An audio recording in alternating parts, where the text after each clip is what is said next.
I have your attention.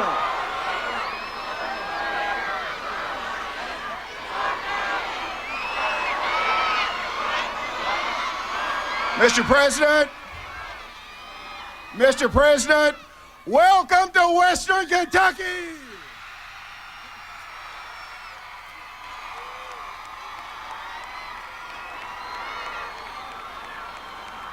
Fellow Kentuckians,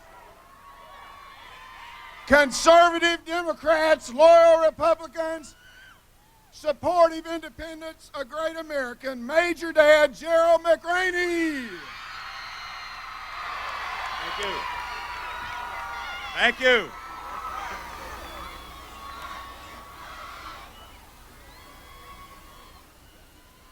All right. It is amazing to me in this political year, it's very unusual that a man of the integrity of President Bush should be engaged in a battle with a man whose most notable accomplishment is that he has never once let a scruple get in the way of his ambition.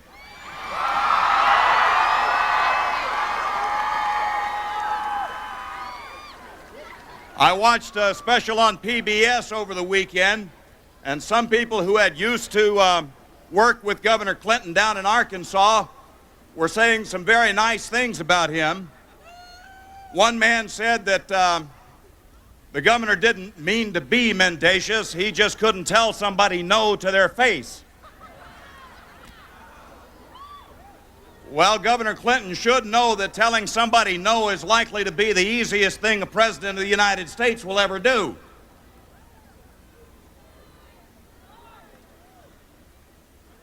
Governor Clinton has said that he wants to do for the United States what he has done to the state of Arkansas.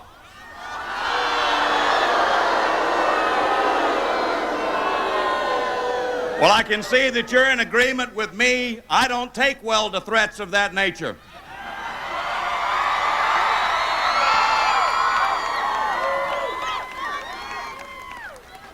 Now, President Bush has had some criticism about him. Some of his critics have said that he's had a tendency to be too loyal to his friends. Well, there was a lady on this particular PBS documentary who had been a supporter of Mr. Clinton's and helped him get some legislation pushed through. He then forgot totally about her. So in my estimation, any day of the week, I will take a man who is a mite too loyal over a man whose idea of loyalty is not to stab you in the back with witnesses present.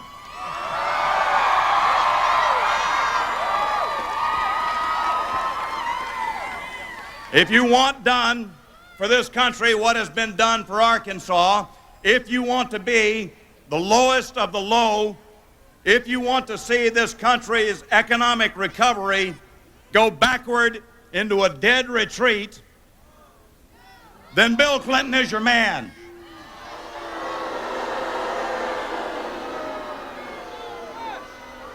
If, on the other hand, you would like to see the United States of America remain the world's preeminent economic, military, and political superpower, then, ladies and gentlemen, I give you the President of the United States. Thank you very much. Thank you, Mac. Thank you very much. Four more. Thank you. Thank you very much, Gerald McRaney. I'm proud to have Major Dad Gerald McRaney at my side, and I am grateful to him for his loyal support. And let me just say at the outset, I'm very pleased to be here and then back again, back for me in this great part of I was going to say of Western Kentucky, but let me point it out this way. Every place I go, I see signs that say, clean house. I want to see David Williams elected to the United States Senate. And I want to see Steve Hamrick elected to the United States Congress. Let's clean house. May I thank your mayor, Jerry Montgomery, Bob Gable, our state chairman, and it is great to be in Paducah. You should have seen it flying in with these fall colors. It makes you agree with the guy who said, heaven is a Kentucky kind of place. Well,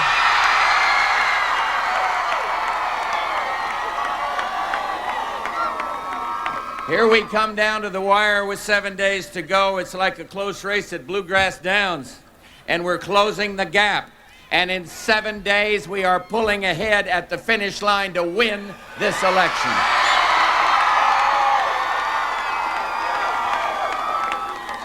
You know, I was very pleased today that the figures came out refuting the Clinton-Gore claim of how bad everything is.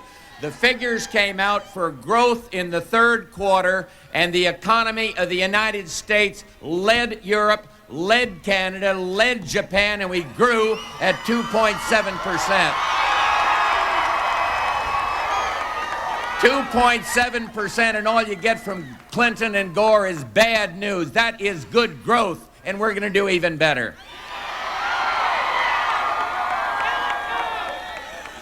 You know, Mac referred to this, and I hate to ruin such a lovely day, but I must do this because for months, the Clinton-Gore crowd have been telling everybody how bad everything is and that he's going to make things better, that Clinton will make things better. Let me just remind you, as a southern state, and a good one at that, and Arkansas has some wonderful people, but let me remind you of just a few statistics on the Arkansas record. They are 50th in the quality of environmental initiatives. They are 50th in the percentage of adults with college degrees. They are 50th in per capita spending on criminal justice. They are 49th, getting better, in per capita spending on police protection. 48th in percentage of adults with a high school diploma. 48th in spending on corrections. 46th in teachers' salaries. 45th in the overall well-being of children. And this man said in a debate he wants to do for America what he's done for Arkansas. We cannot let him do that. Imagine trying to bring a record like that. He did point out one thing in the debate, you may remember. He said that the work had gone up, jobs had gone up in Arkansas. 1 year, that was this year. He's been out of the state 85% of the time. That's why it went up. And for 10 years, they averaged 30% of the national average. So enough for Arkansas. And now look what he wants to do to this country. He has already said he wants to raise $150 billion in new taxes. He's already said $220 billion in new spending. That is trickle-down government. The numbers don't add up, and the middle class of America, watch out. He says he'll sock it to the rich, but he's coming after your wallet. He's coming after you, and don't let him do it to America.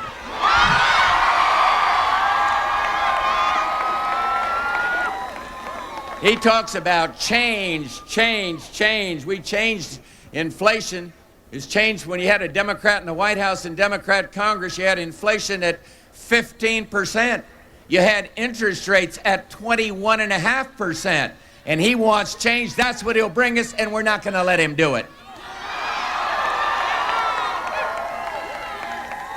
You listen to that kind of change, and change is all you'll have left in your pocket, believe me. We cannot go back. Here is the economy growing, and we cannot go back to those failed policies that brought us a misery index going right out through Gore's ozone layer. I mean, you know, you hear from the, I'm kind of down. Some of you may have noticed my favorite bumper sticker. I don't see it around here. Is it up there? There it is. And everybody knows what it means. Everyone knows what it means. Annoy the media, re-elect Bush. You know, and I know.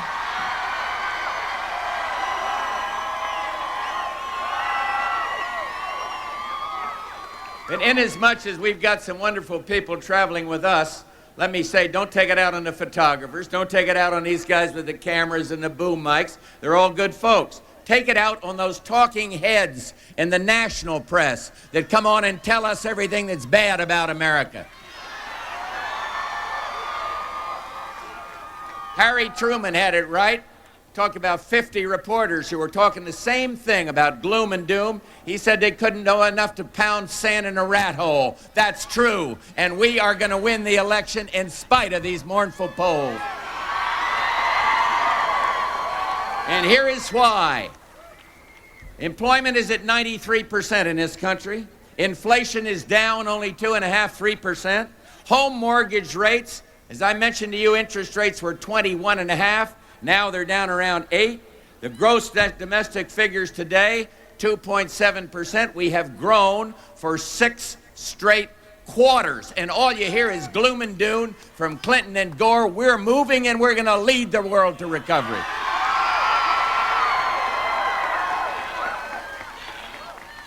And we've got a good plan to hold the line on this domestic spending and get that tax base down and lower the deficit by helping small business. Governor Clinton says, look, I want to have the government invest.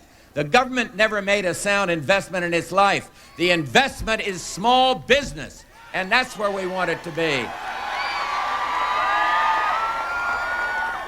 And you know how he wants to do it all is to cut the muscle out of our defense. We have cut defense because we were successful in standing up against aggression around the world.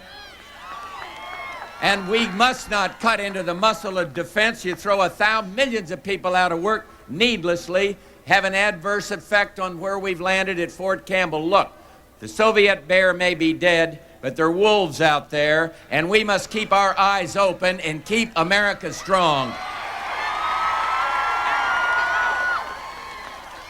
And here's the way we're going to do it. We're going to create more jobs in America through exports. We make the best product. We have the best workers anywhere in the world. You build cars right in this state that are sold over in the Middle East. And we are going to create more jobs through free and fair trade, not by listening to the waffle iron of Clinton and Gore.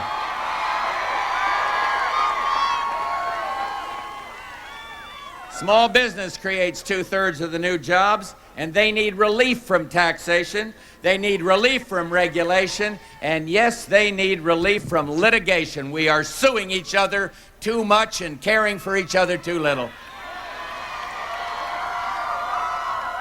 So I propose tax relief for small business, and what does Mr. Gore, the ozone man, propose? A carbon tax. He suggested in his books a carbon tax.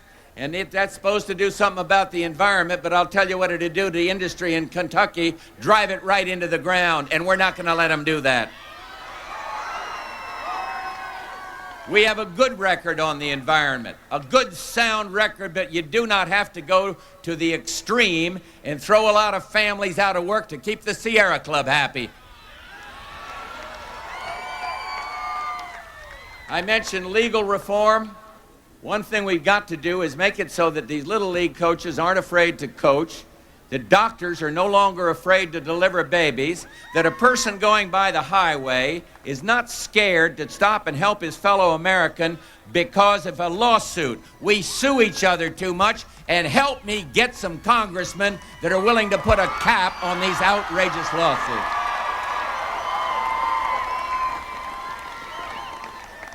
We got a great health care plan to make insurance provided to the poorest of the poor through vouchers, through give tax credits to the next group of overtaxed Americans, to bring insurance to all, to make insurance go from job to job with the person that has the insurance. But we do not do what Clinton and Gore want to do, create some government board and let government ration health care. We're not going to do that. In education, I see these kids, and it is priority. And we've got an America 2000 program that bypasses that all-powerful dictatorial teachers union and goes to the teachers and works with them to strengthen education. God bless our teachers.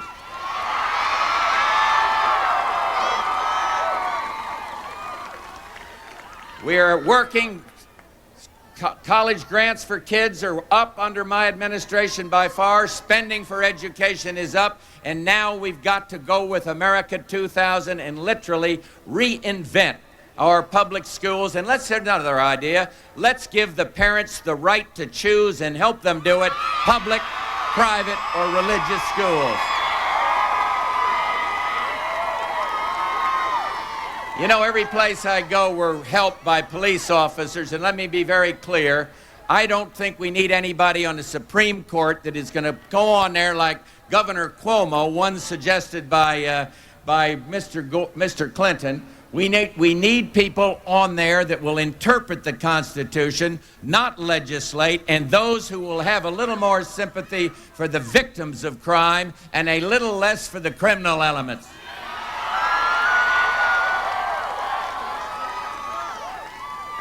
The Democrats talk tough, the liberal Democrats, about crime, but let me tell you something. The other day I had a visit in the Oval Office from 8 individuals, grassroots, family men, all coming up there, and they said, "We are for you for president," and they represented the Fraternal Order of Police of Little Rock, Arkansas. I was proud to have their support. The next term, we are going to reform government, and we're going to get the deficit down, and I ask you to send people to Washington, only those who will do the following. Give us a balanced budget amendment to the Constitution. Give us a taxpayer's checkoff so you can check 10% of your taxes and make that money go to lowering the deficit. And give me a line item veto and let me try to cut the deficit. You know, in one of our debates, Governor Clinton said, "It's not the character of the president, it is the character of the presidency," and I beg to differ. I think they're interlocked, and I do not believe you can have a candidate who tries to be on all sides of all issues. Here's what he said on the Persian Gulf War. That was not an easy decision to send someone else's son, someone else's daughter into combat. A president has to make it, and he can't say maybe, or he can't say but, and I made a tough call. But here's what Governor Clinton said. He said, I agree with the minority, that means those who wanted to let sanctions work. If we'd listened to that, Saddam Hussein would be in Saudi Arabia today. I agree with the minority, but I guess I would have voted with the majority. You cannot flip-flop and waffle if you want to be president of the United States.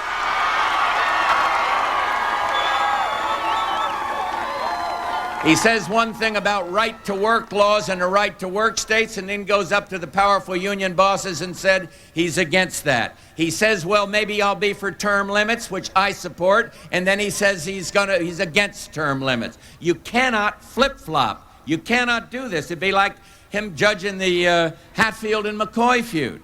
I guess I would have agreed with the arguments of the McCoys made, but I would have sided with the Hatfields. That is not leadership. And what is troubling America is a pattern of deception. Everyone's aware of politics, but when you're going for president, you cannot be followed by this pattern of deception. You can't lead the American people by misleading the American people. I have differed with Governor Clinton on the war and on his own service.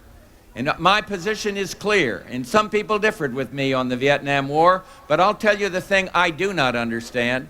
I simply do not understand a person whose peers are dying in Vietnam, some of whom are held in Hanoi prisons, going to England to organize demonstrations against the United States. We cannot have that. What will he tell a young man or a young woman as commander-in-chief if they said, oh no, we want to go off and organize demonstrations? We differ on the draft, on what he did, but the problem is the pattern. He said, I'll bring out all my records on April 17th, and we haven't seen anything. And it isn't his choice about the war, it's the idea that he tried to have it both ways, and you can't do that if you're a leader. You know, all around America, people look to the United States and they look to the President of the United States for moral leadership. And so when you go into that booth, I ask this question. We see our economy recovering.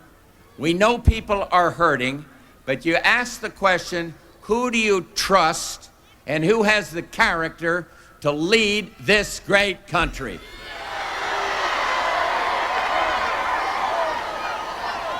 Barbara and I know one other good reason to keep me as president. We got the best first lady you possibly could have. But she and I have tried very hard to keep the public trust, and I think most people by now know that we've been blessed by a strong and wonderful family. We have faith in God. We believe we are one nation under God.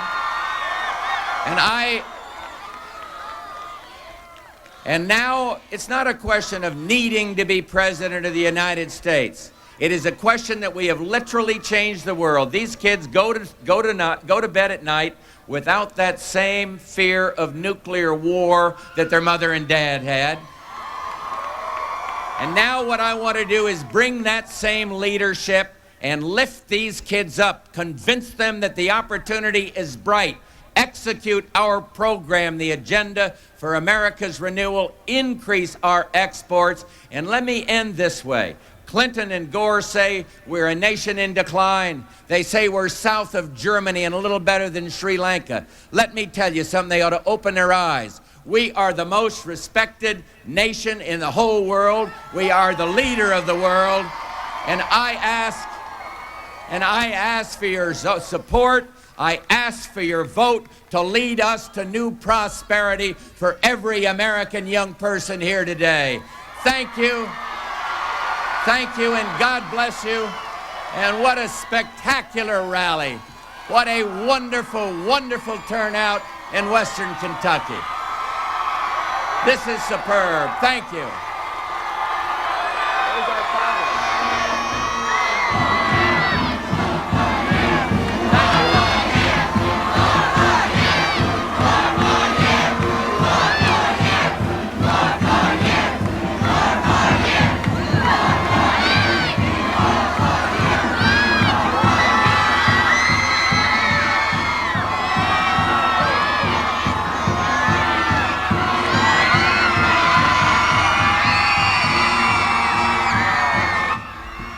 Programming note to be with us later tonight for live C-SPAN coverage of a Senate candidates debate from Phoenix, Arizona. You'll meet incumbent Republican Senator John McCain, his Democratic challenger Claire Sargent, and independent candidate former Governor Evan Mecham. You'll see them debate the issues and each other. That's live tonight beginning at 9 Eastern Time, 6 p.m. Pacific Time, here on C-SPAN. Now coming next, Governor Clinton campaigns in Florida. Probably the first thing to remember is that there's nothing in our political tradition, or Locke, Hume, any Jefferson, Madison, Woodrow Wilson, and the political philosophy upon which American democracy is based, that says that candidates should debate, or even that there's a benefit of candidates debating. And early in our history, candidates debated for reasons that are outdated now. For example, in the country's first congressional elections, two future presidents, Madison and Monroe, ran against each other for Congress in Virginia, and they traveled around the state debating, or traveled around their district debating, but that's because it was cold and they're getting frostbite, and they sat close to each other in the wagon between debates, keeping each other warm. So you can go back and you can look in history, and you can see that there were debates before the advent of radio and before the advent of the railroad, but they were really for logistical reasons, like Madison and Monroe needed. In other words, candidates had to go to state fairs, candidates had